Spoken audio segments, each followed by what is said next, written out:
Assalamualaikum warahmatullahi wabarakatuh. A'udzubillahi minasyaitonirrajim. Bismillahirrahmanirrahim. Alhamdulillahirabbil alamin. Ya, malam ini kita berjumpa lagi dengan saya dan juga Mas Mu'afak ya. Saat ini kita agendakan yaitu menggerebek dukun. Dukunnya dukun Sontoloyo ya.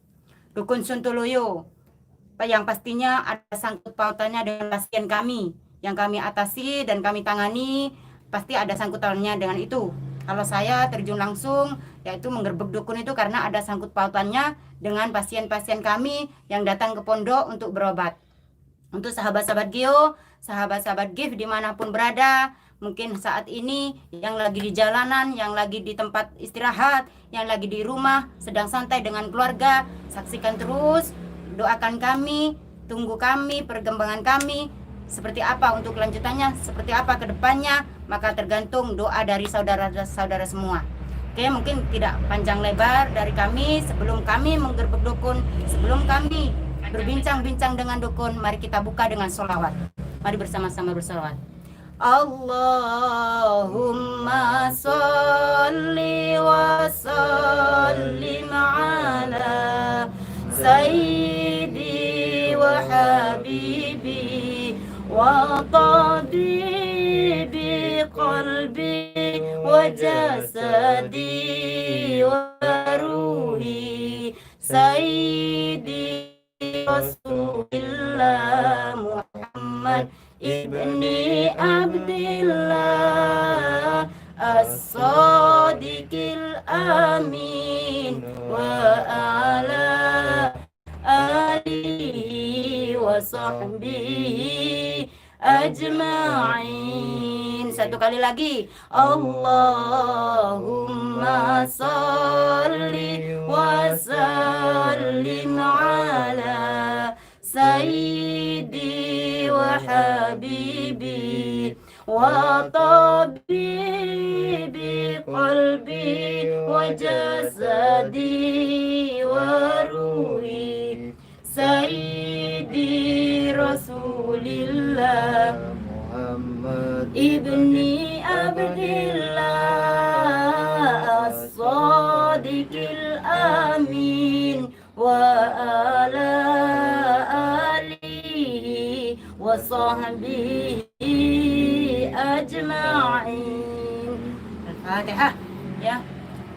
Gini teman-teman, dukunnya itu udah tidak jauh dari kami. Kami sekarang udah di dalam rumahnya Mbah Dukun ya. Kami sebelum membuka live ini udah berbincang-bincang banyak tentang Mbah Dukun ini seperti apa. Dan saya juga tidak serta-merta langsung membuka live seperti ini. Saya harus menghormati beliau, apapun profesi beliau. Saya harus bertanya-tanya dulu sama beliau. Atas persetujuan beliau kami live di sini.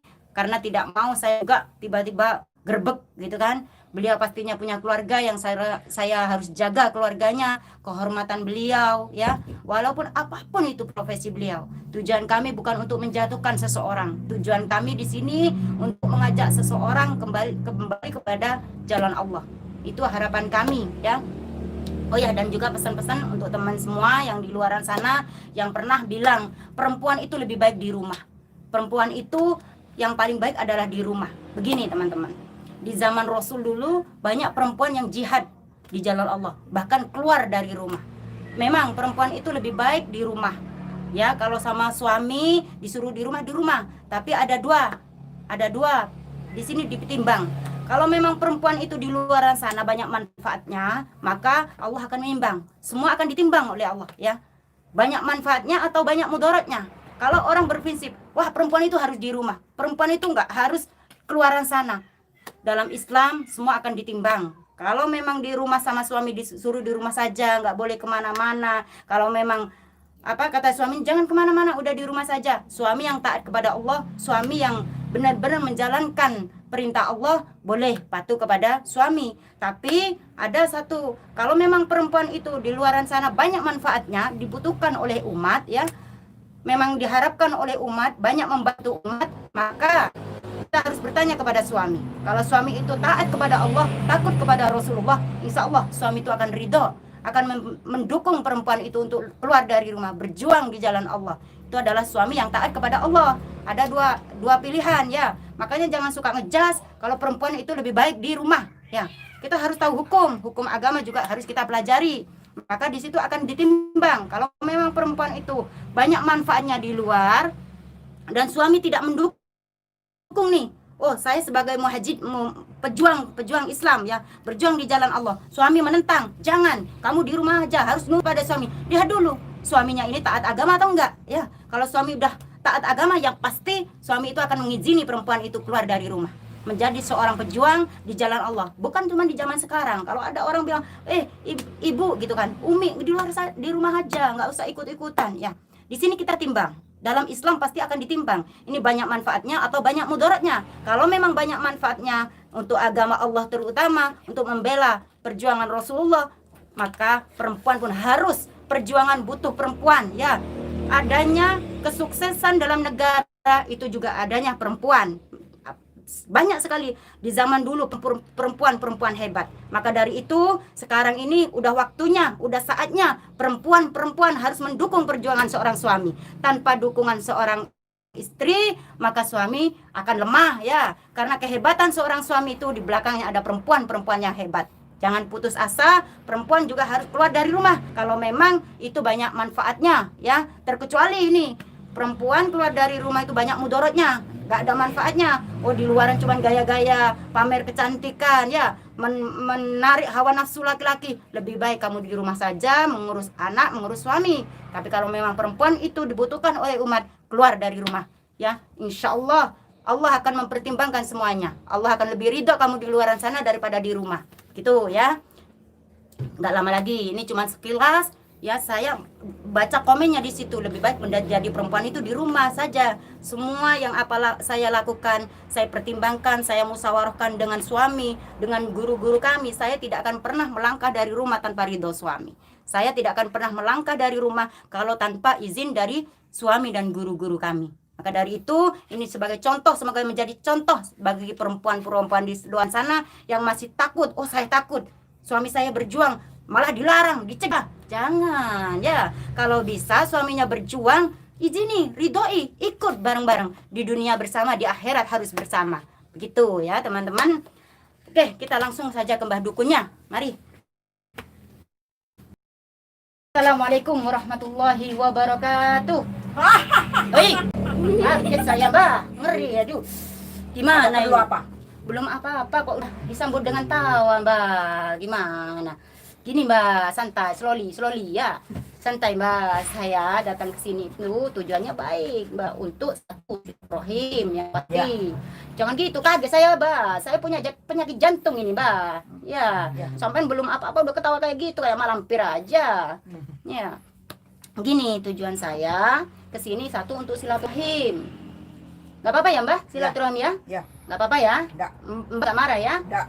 Alhamdulillah, nggak apa-apa, ternyata kita disambut baik ya.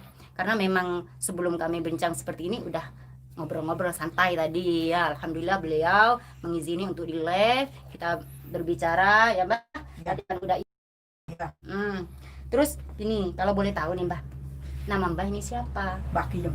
Oh, Mbak Kiem. Kalau boleh tahu juga umurnya berapa Mbak? 80. Wih, 80. Tapi wajah Mbak masih muda sekali nih Mbak, masih cantik Mbak. Saya punya ritual. Agak keras Mbak, saya kurang dengar ini. Saya punya ritual yang ritual. Dia punya ritual. Ritual apa kira-kira Mbak? Macam-macam. Oh, macam-macam. Contohnya apa itu Mbak? Selain kecantikan, awet muda itu apa lagi Mbak? Kamu kalau ingin tahu, kamu harus bayar aku. Waduh, bayar Mbak? Iya. Gimana saya mau bayar Mbak? Sekarang lagi banyak corona. Saya nggak dapat penghasilan nih Mbak. Gimana caranya bayar Mbak? Itu urusan kamu. Oh gitu ya Mbak, urusan saya. Yang penting aku dapat honornya. Waduh, dapat honornya. Berarti Mbak punya profesi ini memang udah mendapatkan penghasilan ya Mbak ya? Ya. Oh gitu. Pasti Mbak udah punya? Ya. Oh, berapa kira-kira Mbak dalam sehari? Berapa Mbak? Satu hari 10 lebih. Wah, banyak juga ya Mbak? Ya. Berarti Mbak ini udah dukun terkenal, udah dukun sakti ya Mbak? Ya. Profesi Mbak udah berapa lama Mbak? Udah bertahun. Wah, berpuluh-puluh tahun. Ya. Banyak, rata-ratanya datang sama Mbah itu yang dicari ilmu apa sih Mbah? Santet apa aja? Santet apa aja? Oh, terus yang lain apa Mbah? Untuk memikat orang. Memikat itu gimana? Biar jatuh cinta atau gimana gitu ya? Ya. Biar kasmaran gitu ya, Mbak? Ya. Oh. Ada lagi nggak ilmu andalan Mbak gitu yang bisa dibuat andalan Mbak? Ada yang lebih. Oh. Iya, Apa iya. namanya, Mbak? Itu untuk menghentikan, untuk menganukan supaya dia tidak bisa melakukan apapun sama istrinya. Lakukan apa Mbak? Maksudnya nggak bisa bersetubuh gitu ya Mbak? Ya, Oh. Apa namanya, Mbak? Apa namanya itu Mbak? itu namanya sontoloyo. Ih, ngeri ya Mbak. Ya, Santetnya itu namanya sontoloyo. ya, Berapa lama Mbak kalau mengerjakan sontoloyo itu, Mbak? tidak terlalu banyak. Yang penting maharnya. Oh, gitu. Oh, Andai kata nih Mbak, saya pingin buat suami saya itu agar nggak berdiri gitu ya, nggak bisa bersetubuh sama saya gitu. Berapa lama itu aja? Cuma 3 hari sudah. Udah bisa ya Mbak? Ya. Yang penting saya bayar gitu. Ya, Dan Mahal. cuma 3 hari sudah. Udah bisa ya Mbak? Ya. Yang penting saya bayar gitu. Ya, dan Maharnya berapa itu Mbak? 10 juta. Wah, 10 juta ya. Itu maksimalnya 10 juta. Ya. Kalau minimalnya berapa? Maksimalnya 8 juta. Oh, 8 juta, 10 juta. Ya. Ngeri juga ya Mbak ya? Ya. Gini Mbak, ngomong-ngomong tuh sebenarnya saya kesini tuh memang ada sangkut paut curhat sama saya baru tadi siang ya, bahkan tadi siang nih Mbak. Beliau pertama kali datang ke pondok itu menghadap abah saya, Abah Yai. Iya. Sembuh. Nah, setelah diobatin dia curhat, katanya gak bisa berhubungan sama istrinya. Setiap mau berhubungan tiba-tiba loyo nih Mbak, gak bisa berhubungan sama istrinya. Ya. Lama-lama istrinya selingkuh dan rumah tangganya hancur.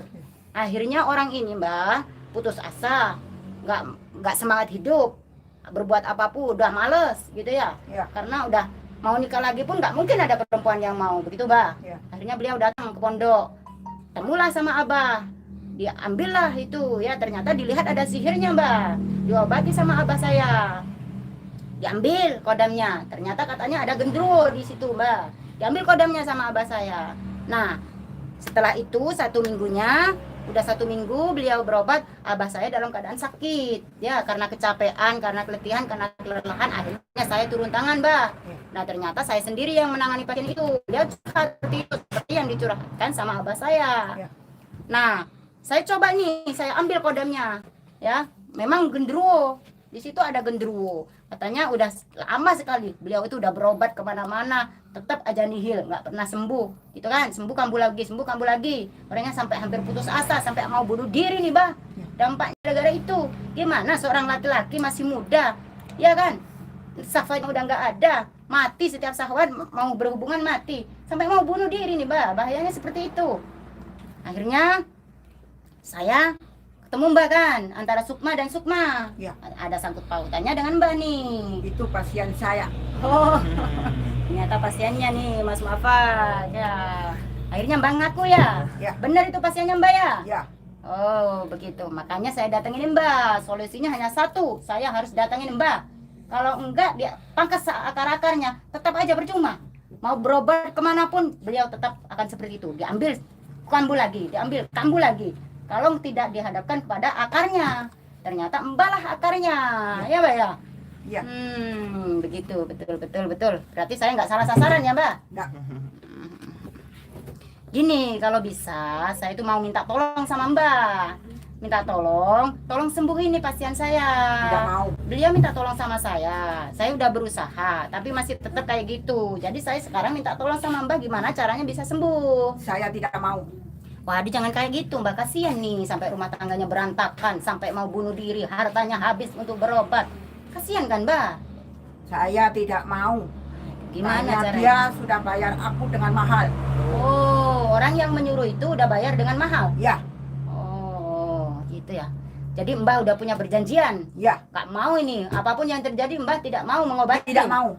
Walaupun nyawa taruhannya. Ya. Wah, kayak gitu ya Mbak. Ngeri ya, ilmu hitam itu seperti itu ya Mbak. Ya. Kalau boleh tahu Mbak tuh dapat ilmu dari mana? Itu rahasia. Aduh, kok semua rahasia gimana Mbak? Ini zaman udah modern, kasih tahu dong bocorannya. Tidak bisa. Oh nggak bisa, nggak boleh. Tidak boleh. Mahal ya Mbak. Ya. Harus bagaimana saya sekarang, Mbak? Kalau kayak gitu, Mbak harus mau nggak mau saya harus paksa, Mbak, untuk satu, harus menyembuhkan pasien saya.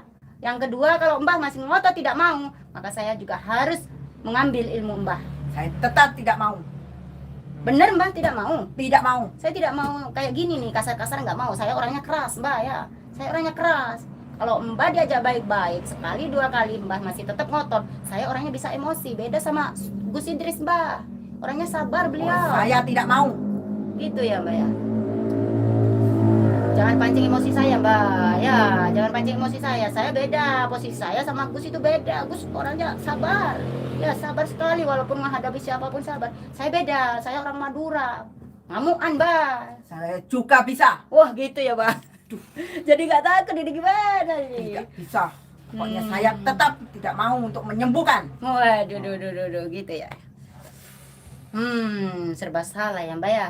Diajak omong baik-baik nggak mau, disuruh nyembuhin nggak mau. Jangan satu-satunya berarti Mbak harus duel nih. Gimana? Kalau berani saya mau. Wah, Mbak nggak takut? Silakan. Nggak takut? Tidak. Ya udah. Kalau gitu coba aja ya sama santri saya ya Mbak ya. Silakan. Bener ya Mbak? Ya. Ya udah, coba ini Mas Muafak yang maju. Selama ini kan saya sendiri nih Mas Muafak barusan datang ya. Ini dari Cirebon. Kemarin datang langsung ikut terjun ya, gerbek dukun, mau nggak mau beliau saya ajak. Saya tidak takut. Aduh, langsung ngeluarin keris teman-teman ya, ngeri. Ayo Mas Muafak. Sebelumnya maaf ya Mbak, saya bukannya suulatar, cuma gimana lagi Mbak, kita udah ngomong baik-baik. Apa kamu berani? Ya udah Pak. Hati-hati ya, kodamnya datang semua. Hati-hati, di kerisnya ini udah mengundang kodam ini. Udah tepat. Masih bangun lagi. Hati-hati ya. Hati-hati, mata dia melotot. Udah seperti sosok gendruwo ini. Hati-hati. Masih bangun lagi. Gak apa-apa Mbak. Coba lagi. Tidak. Gak apa-apa, tobat ya Mbak. Udah gak usah Tidak. dilanjut ya. Saya tidak bisa. Coba lagi, sekali lagi. Ya udah, hati-hati. Kamu hati-hati. Ini datang semua ini.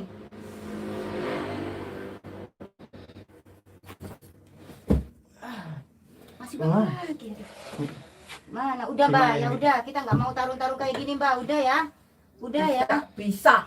Gimana caranya Mbak biar tobat? Ya, nggak mau saya kayak gini Mbak. Saya tidak bisa. Waduh, gimana ini? Ya kembalikan aja penyakitnya, kodamnya itu aja deh. Kayak gitu ya? Iya, macam. Kita balikan sihirnya aja ya. Hmm.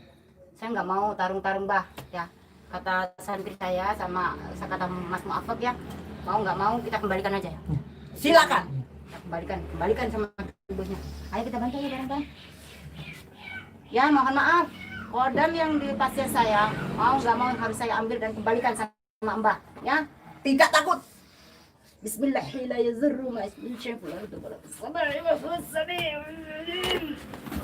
Aduh, sakit. Aduh, sakit. Aduh, sakit.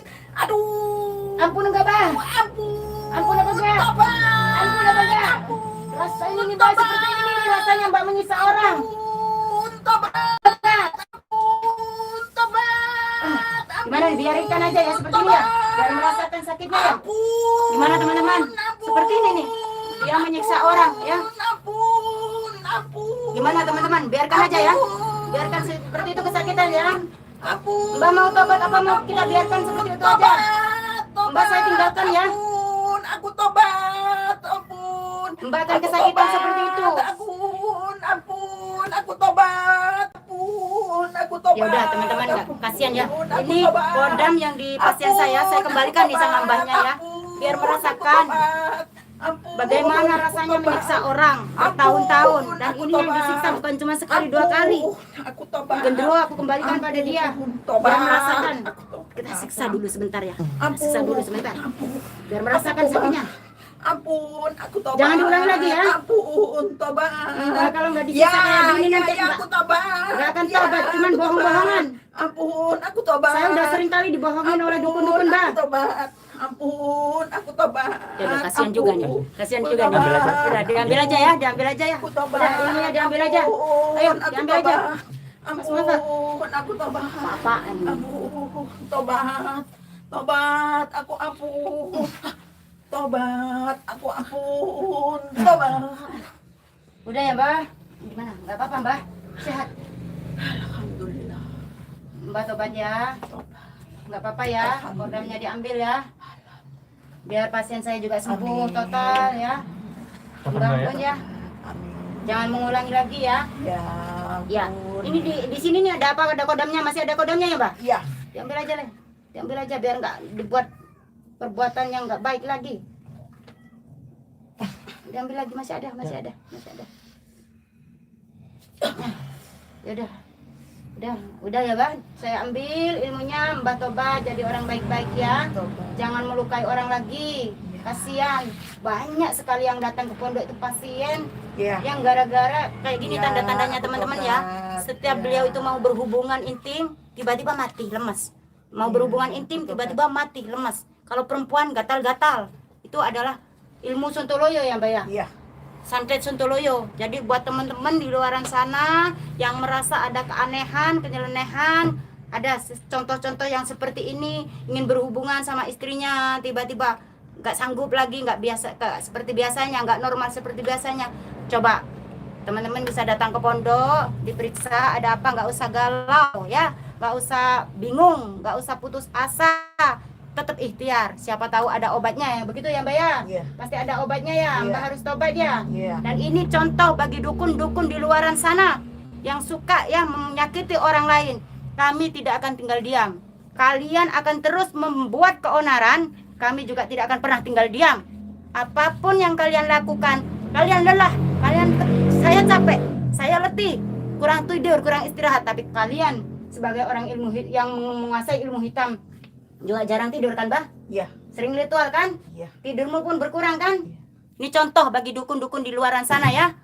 Siapapun pasien yang datang ke kami, kalau kalian masih tetap seperti ini berulang kali kami tarik, kalian kirim lagi ke rumahnya, kami tidak tinggal diam.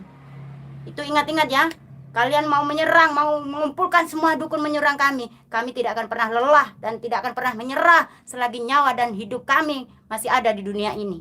Itu pesan saya buat dukun-dukun dimanapun berada. Ingat-ingat itu ya. Makanya banyak teman-teman, saudara-saudaraku semua yang punya kelainan penyakit yang seperti ini, jangan pernah putus asa, jangan pernah menyerah, tetap semangat menjalani hidup. Itu hanya bentuk ujian dari Allah Subhanahu wa taala agar kita lebih dekat lagi dengan Allah, ya. Jangan malah menjauh dari Allah, dekatkan diri kepada Allah. Allah yang memberikan penyakit. Semua manusia-manusia yang seperti ini hanyalah pelantara. Tetap semangat menjalani hidup, ya. Mungkin mau ditutup oleh Mas Muafak. Kata Mas Muafak udah dulu Mi gitu ya. Gak apa-apa kan? Sehat ya? Oke. Ibu juga sehat ya? Mbah sehat ya? Iya.